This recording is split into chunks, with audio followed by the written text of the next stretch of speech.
Hello, welcome to my channel. ഇന്നത്തെ വീഡിയോയിലേക്ക് എല്ലാവർക്കും സ്വാഗതം.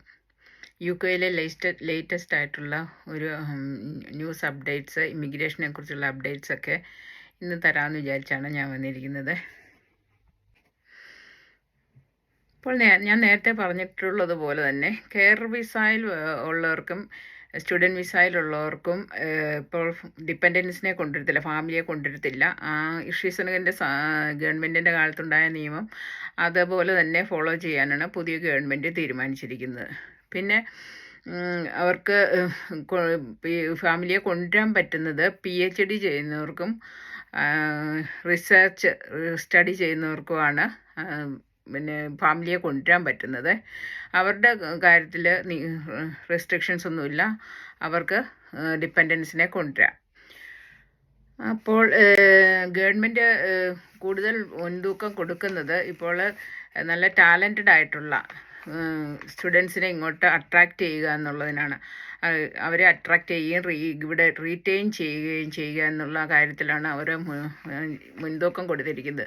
ഇപ്പോൾ PhDക്ക് വരുന്ന സ്റ്റുഡൻസിന് അവരുടെ കോഴ്സ് കഴിഞ്ഞിട്ട് 3 ഇയേഴ്സും കൂടെ അവർക്കിവിടെ സ്റ്റേ ചെയ്തിട്ട് ആ സമയത്ത് എന്തെങ്കിലും ജോലി വർക്ക് പെർമിറ്റൊക്കെ കണ്ടുപിടിച്ചാൽ അവർക്ക് പിന്നെ ഇവിടെ സ്റ്റേ ചെയ്യാവുന്നതാണ്. അവർക്ക് ഫാമിലിയെ കൊണ്ടുവരാൻ പറ്റും.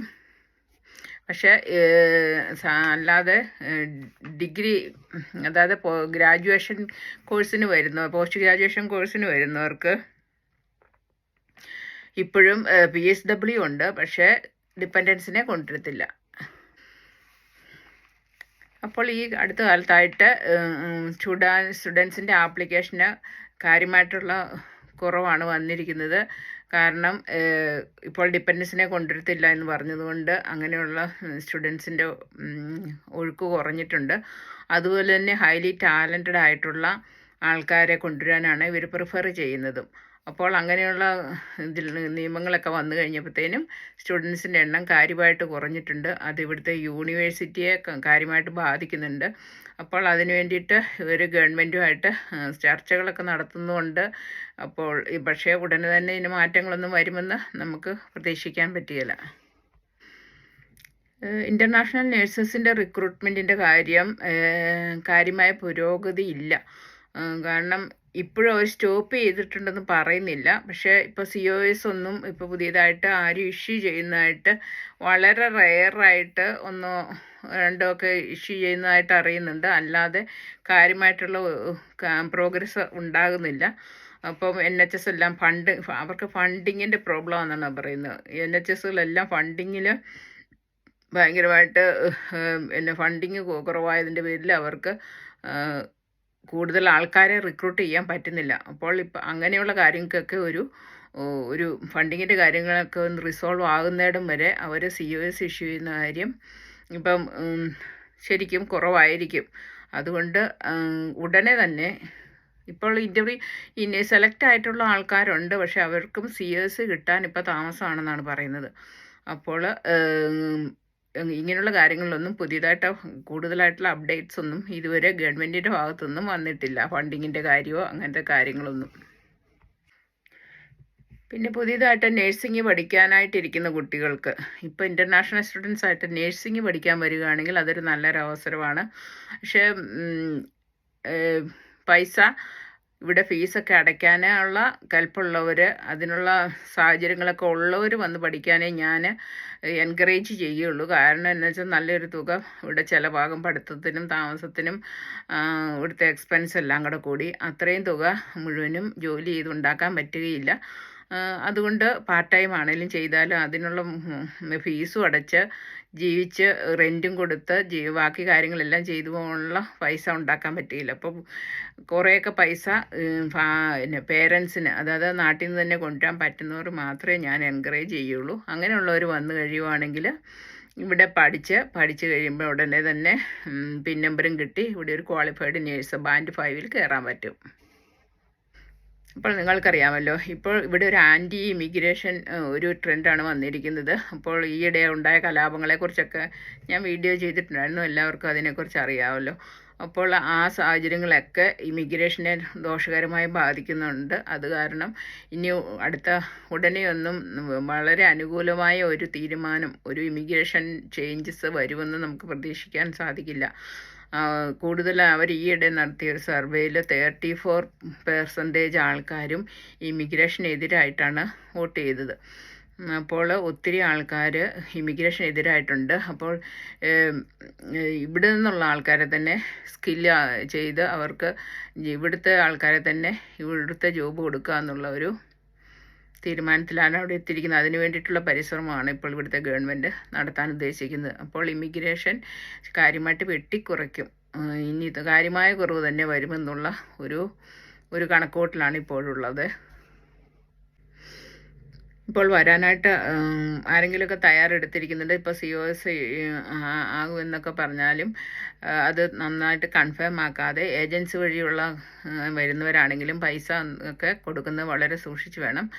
കാരണം ഇപ്പോൾ COS കൈ കിട്ടിക്കഴിഞ്ഞിട്ട് മാത്രം പൈസ ഒക്കെ കൊടുക്കാവുള്ളൂ. അല്ലെങ്കിൽ അത് COS ഇപ്പോൾ ഇൻ്റർവ്യൂവിന് സെലക്ഷൻ ആയാൽ തന്നെ COS എത്ര കാലം കഴിഞ്ഞ് കിട്ടുമെന്ന് ഒരു ഉറപ്പുമില്ല. ഇപ്പോഴത്തെ സാഹചര്യത്തിൽ അതിനെക്കുറിച്ചുള്ള അറിവുകളൊന്നും നമുക്ക് കിട്ടുന്നില്ല. കൂടുതലും ഇപ്പോൾ COS ഇഷ്യൂ ചെയ്യുന്നത് അധികം ഇല്ലെന്നുള്ളതാണ് നമ്മുടെ അറിവ്. അപ്പോൾ അതിന് വേണ്ടിയിട്ട് പൈസ കാര്യമായിട്ടും കൊടുക്കാതെ ഇപ്പോൾ നമ്മൾ തന്നെ ഓൺലൈനിൽ, അതായത് ഗവൺമെൻറ് ഓഫ് UK വെബ്സൈറ്റിൽ കയറിയിട്ട് NHS ജോബ് വേക്കൻസി സെർച്ച് ചെയ്ത് അതിനകത്ത് അപ്ലൈ ചെയ്ത് അങ്ങനെ അതിനി സമയം അങ്ങനെ ചെയ്യുന്നതാണ് ഇനി നല്ലത്. അപ്പോൾ കുറച്ച് സമയം എടുക്കും അതൊക്കെ ചെയ്യാൻ. അങ്ങനെ പല സ്ഥലത്തും അപ്ലൈ ചെയ്ത് ജോബ് കിട്ടിക്കഴിഞ്ഞ് ഇങ്ങനെ COS കിട്ടുവാണെങ്കിൽ അങ്ങനെ വരുന്നതിൽ റിസ്ക് കുറവുണ്ട്. നമ്മൾ ഒത്തിരി പൈസയൊക്കെ കൊടുത്ത് ഇങ്ങോട്ട് വരാൻ നോക്കിക്കഴിഞ്ഞ് നമ്മുടെ പൈസ നഷ്ടപ്പെടുകയും ചെയ്യും. വരാൻ പറ്റിയില്ലെങ്കിൽ അത് വളരെയധികം ദോഷകരമായി ബാധിക്കും അല്ലേ. ഇപ്പോൾ ഏജൻസിയുടെ കയ്യിലോട്ടൊക്കെ പൈസ കിട്ടിക്കഴിഞ്ഞാൽ അവർ പിന്നെ തിരിച്ചു തരാൻ വളരെ ബുദ്ധിമുട്ടാണ്. അതുകൊണ്ട് നമ്മൾ പൈസ കൊടുക്കുന്നതിന് മുമ്പ് എല്ലാം റെഡിയായിട്ട് മാത്രമേ പൈസ കൊടുക്കാവുള്ളൂ. അതുപോലെ തന്നെ ഇവിടെ ടീച്ചേഴ്സിന് നല്ല സാധ്യതയുണ്ട്. അങ്ങനെ ടീച്ചേഴ്സ് അതായത് മാത്സ്, സയൻസ് ഇങ്ങനെ ഈ വിഷയങ്ങളിൽ എക്സ്പീരിയൻസ് ഉള്ള ടീച്ചേഴ്സിന് ഇവിടെ UK അവർ വിസ കൊടുക്കുന്നുണ്ട് ഇപ്പം. അതായത് BEd പഠിച്ചവരും മാത്സ്, ഇംഗ്ലീഷ് എക്സ്പീരിയൻസ് ഉള്ളവരും ടീച്ചിങ് എക്സ്പീരിയൻസ് ഉള്ളവർക്കും ഇങ്ങോട്ട് ടീച്ചിങ്ങിന് വരാനുള്ള ടീച്ചറായിട്ട് വരാനുള്ള ഒരു സാധ്യത ഇപ്പോൾ ഉണ്ട്. അതിനെക്കുറിച്ച് ഇപ്പം നമുക്ക് ഗവൺമെൻറ് UK വെബ്സൈറ്റ് തന്നെ കയറി നോക്കിയാൽ അതിനെക്കുറിച്ചുള്ള ഇൻഫർമേഷൻ കിട്ടും. അപ്പം അങ്ങനെയുള്ള കാര്യങ്ങളും ഉണ്ടെന്നുള്ളത് ഞാൻ പറയുമായിരുന്നു. അങ്ങനെ ആരെങ്കിലും ഉണ്ടെങ്കിൽ അവർക്കും ഇങ്ങനെയുള്ള കാര്യങ്ങൾ നോക്കി വരാൻ ശ്രമിക്കാവുന്നതാണ്. ഇവിടെ ടീച്ചേഴ്സിൻ്റെ ധാരാളം വേക്കൻസികളാണുള്ളത്. സയൻസും മാത്സും ആണ് കൂടുതലും ഇവിടെ ഫോറിനേഴ്സിനെ ടീച്ചിങ് ജോബിലേക്ക് എടുക്കുന്നത്. ബാക്കി സബ്ജക്റ്റൊക്കെ ഇവിടെയുള്ള ആൾക്കാർ തന്നെയാണ് ഉള്ളത്. അതുകൊണ്ട് സയൻസും മാത്സും മാത്രമാണ് ഇപ്പോൾ അവർ ടീച്ചേഴ്സിനെ അതായത് വിസ കൊടുക്കുന്നതെന്ന് പറഞ്ഞിട്ടുള്ളത്.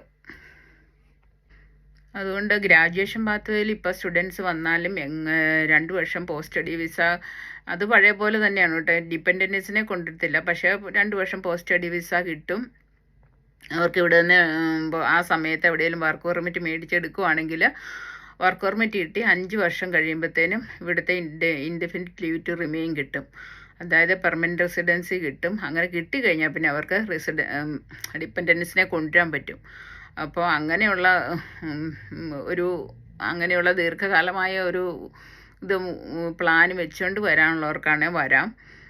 സ്റ്റുഡൻസ് ഇപ്പം പിന്നെ നമ്മൾ പഠിച്ച സബ്ജക്റ്റിന് തന്നെ കോഴ്സായിരിക്കണം. വെച്ചാൽ ഏതെങ്കിലും ഇവിടെ വരാൻ വേണ്ടിയിട്ട് അവർ ഏജൻസികൾ തരുന്ന അല്ലെങ്കിൽ ഒരു കോഴ്സ് എടുത്തിട്ട് വരരുത്. നല്ല യൂണിവേഴ്സിറ്റി ആണോ എന്ന് നോക്കണം, നല്ല കോഴ്സാണോ എന്ന് നോക്കണം.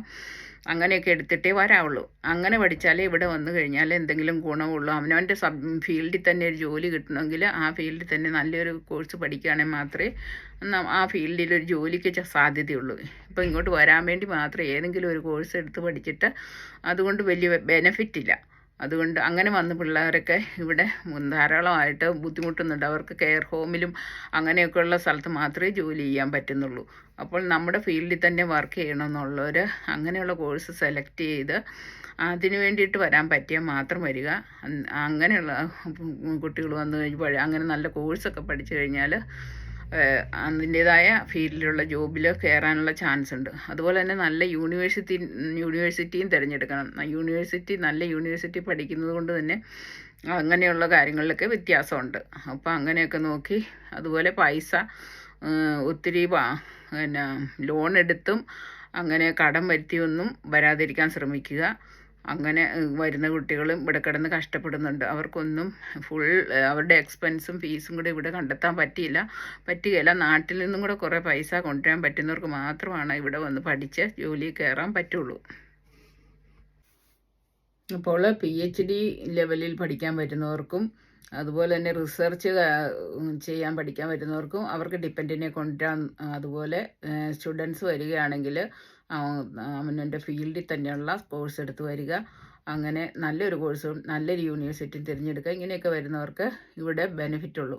അല്ലാതെ ഉള്ളവർ റിസ്ക് എടുത്ത് വരാതിരിക്കുന്നതാണ് തൽക്കാലം നല്ലത്. നേഴ്സസ് ആണെങ്കിലും ഒരു COS കിട്ടാൻ ബുദ്ധിമുട്ടായിരിക്കും എന്ന് ഞാൻ പറഞ്ഞല്ലോ. അപ്പോൾ അത് വളരെ കെയർഫുള്ളായിട്ട് മാത്രം. ഇപ്പോൾ സെലക്ഷൻ ആയിട്ടിരിക്കുന്നവരും COS കിട്ടാൻ വെയിറ്റ് ചെയ്യുക. അങ്ങനെ ക്ഷമയോടെ ഇരിക്കുക. അതേ നമുക്ക് പറയാൻ പറ്റുള്ളൂ. ഇനി എപ്പോഴാണ് അവരിതെല്ലാം ഓപ്പൺ ആക്കുന്നതെന്നുള്ളത് നമുക്കറിയത്തില്ല. എപ്പോഴുള്ള അപ്ഡേറ്റ്സൊക്കെ ഞാൻ അതാത് സമയത്ത് എന്തെങ്കിലും അപ്ഡേറ്റ്സ് കിട്ടിയാൽ അപ്ഡേറ്റ് ചെയ്യുന്നതായിരിക്കും. അപ്പോൾ അടുത്ത വീഡിയോയായി വരുന്നവരെ എല്ലാവർക്കും ബൈ.